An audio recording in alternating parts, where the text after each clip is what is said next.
दोस्तों, सूर्य बर्फ की तरह ठंड होने वाला है, यानी सूर्य खत्म होने वाला है। अभी अभी वैज्ञानिकों ने बड़ा खुलासा किया है और यहाँ तक की तारीख भी बता दिया है कि इस दिन सूर्य का अंत निश्चित हो जाएगा। तो दोस्तों, जरा सोच कर देखिए, अगर सूर्य का अंत हो गया तो हम इंसानों का क्या होगा, धरती का क्या होगा, क्या धरती पर जीवन बचा रहेगा? तो दोस्तों, सारी जानकारी आप लोगों को इस वीडियो के माध्यम से मिलने वाली है। वीडियो काफी इम्पोर्टेंट है, सभी को जान लेना बेहद जरूरी है। तो दोस्तों, फटाफट वीडियो को लाइक कर दीजिए और कमेंट्स बॉक्स में जय हिंद लिखना मत भूलिएगा। दोस्तों, सूर्य हमारे धरती को प्रकाश और ऊर्जा देने का एकमात्र प्राकृतिक साधन है। सूर्य के ऊर्जा और प्रकाश के बिना धरती पर जीवन की कल्पना भी नहीं की जा सकती। दोस्तों, सूर्य पिछले 45 अरब सालों से हमारी ग्रह पृथ्वी को ऊर्जा और प्रकाश दे रहा है, लेकिन सूर्य हमेशा धरती पर ऐसे मेहरबान नहीं रहने वाला है। अब अगर इस केस में सूर्य अचानक खत्म हो जाए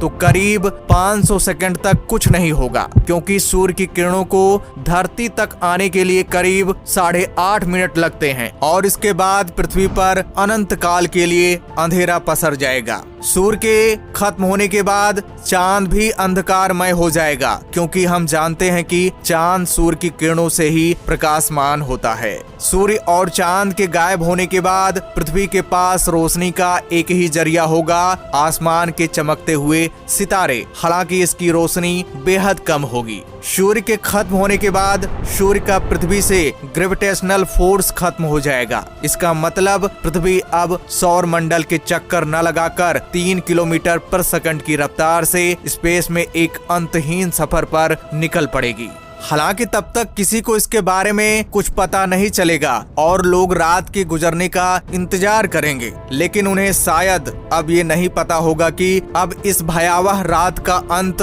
अब कभी नहीं होने वाला है। हालांकि मुमकिन है कि तब तक वैज्ञानिकों को इस गुजरे माजरे की भली भांति समझ हो जाएगी और वो पृथ्वी पर जीवन के अस्तित्व को बचाने के हर संभव प्रयास में लग जाएंगे। सूर्य के जाने के बाद हम कोयले, पेट्रोलियम, न्यूक्लियर ईंधन और बिजली के खत्म होने तक अपने शहरों को पहले की भांति रोशन रख पाएंगे, लेकिन यह ज्यादा दिनों तक मुमकिन नहीं हो पाएगा। अब इंसानों के पास सबसे बड़ी समस्या होगी भोजन की व्यवस्था, लेकिन पौधों द्वारा भोजन बनाने की प्रक्रिया रुक जाएगी और ऑक्सीजन भी नहीं मिलेगा लोगों को, क्योंकि सूर्य की रोशनी के बिना पौधे प्रकाश संश्लेषण की प्रक्रिया को पूरा नहीं कर पाएंगे। आपकी जानकारी के लिए बता दूं कि वर्तमान में हमारे 99% भोजन प्रकाश संश्लेषण की प्रक्रिया पर आधारित है। पृथ्वी पर भोजन की कमी की वजह से लूटपाट, मारकाट जैसी कई आपराधिक घटनाएं बढ़ने लगेंगी, क्योंकि भूखे पेट किसी भी देश की सेना अपने नागरिकों की रक्षा करने में समर्थ नहीं होगी। सूर्य के बिना हमारी धरती का तापमान गिरने लगेगा। शुरुआती दौर में पृथ्वी का तापमान -20 डिग्री सेल्सियस तक रहेगा, लेकिन 2 महीने के बाद पृथ्वी का औसत तापमान -100 डिग्री सेल्सियस तक गिर जाएगा और इस तरह से समुद्र और नदियां समेत पूरा का पूरा पृथ्वी ग्रह जमने लगेगा। इस कम तापमान में वायुमंडल का संतुलन बिगड़ जाएगा और पूरी पृथ्वी बर्फ की तरह सफेद होने लगेगी। धीरे धीरे पृथ्वी का तापमान -240 डिग्री तक गिर जाएगा, यानी 240 डिग्री तक गिर जाएगा। अब इस परिस्थिति में जिंदा रहने के लिए इंसानों को पृथ्वी के भूतापीय ऊर्जा का सहारा लेना होगा, जिसके लिए पृथ्वी के केंद्र तक जाने की आवश्यकता होगी। सूर्य के खत्म होने के 20 से 30 सालों में हमारा ग्रह इतना ठंडा हो जाएगा कि हवाएं बर्फ के रूप में चलने लगेंगी और साथ ही साथ अंतरिक्ष से घातक रेडियो एक्टिव किरणें भी पृथ्वी पर आने लगेंगी। डीएनए को डैमेज कर देने वाली इन खतरनाक किरणों से लंबे समय तक खुद को बचा पाना इंसानों के लिए शायद मुमकिन नहीं होगा। इस विषम परिस्थिति और भोजन की कमी के चलते बचे खुचे इंसानों के पास स्पेसशिप में बैठकर किसी दूसरे अनुकूल ग्रह पर जाने के सिवाय जीवन को सुरक्षित रख पाने का कोई दूसरा तरीका नहीं होगा। इंसानों के पलायन के बाद पृथ्वी सिर्फ एक बर्फीली ग्रह रह जाएगी, जिस पर एक जमाने में इंसानों के हंसी के ठहाके गुजरते थे। एक ऐसी धरती जिस पर एक सभ्य और सांस्कृतिक मानव सभ्यता का विकास हुआ था। हालांकि इंसानों के इस विनाशजनक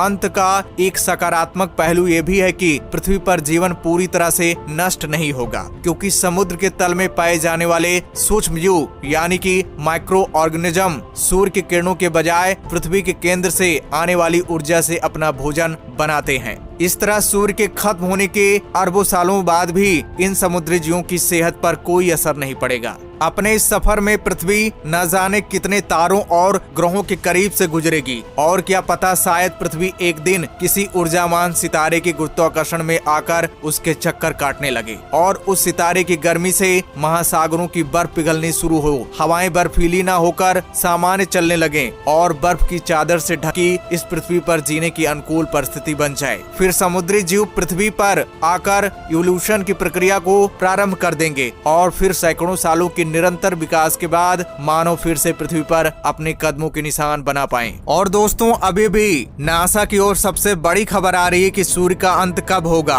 और इसका कारण क्या है। तो दोस्तों, आपको बता दें, वैज्ञानिकों ने खुलासा किया है कि आने वाले 5 बिलियन सालों में सूरज खत्म हो जाएगा। उन्होंने ये भी कैलकुलेट किया कि सूरज असल में अभी अपनी मध्य अवस्था में है। कुछ वैज्ञानिक एक प्रोजेक्ट पर काम कर रहे थे। उनमें से एक काबिल वैज्ञानिक पायोला टेस्टा के मुताबिक न्यूक्लियर रिएक्शन के आधार पर ये कैलकुलेशन किया गया है। उन्होंने कहा कि विज्ञान की दुनिया में अभी भी कई सारी बातें सामने नहीं आई हैं। उन्होंने आगे कहा है कि 1930 से पहले ये माना जाता था कि सूरज की शक्ति ग्रेविटेशनल फोर्स से आती है, लेकिन अब न्यूक्लियर शक्ति के बारे में पता चल गया है। सूरज अपनी न्यूक्लियर एनर्जी के तहत जलता है और जिस दिन ये खत्म हो जाएगा, सूरज भी खत्म हो जाएगा। और आपको बता दें, वैज्ञानिकों का कहना है कि जिस सूरज को हम शक्ति का मुख्य सोर्स मानते हैं, उसे लेकर नासा ने बताया कि भले ही सूरज हमारे सोलर सिस्टम का सेंटर है, लेकिन असल में ब्रह्मांड में इससे भी बड़े कई स्टार हैं। सूरज से भी 100 गुना बड़े कई स्टार मिल चुके हैं। साइंटिस्ट ने बताया कि जिस दिन सूरज खत्म हो जाएगा, उस दिन पृथ्वी का भी अंत हो जाएगा।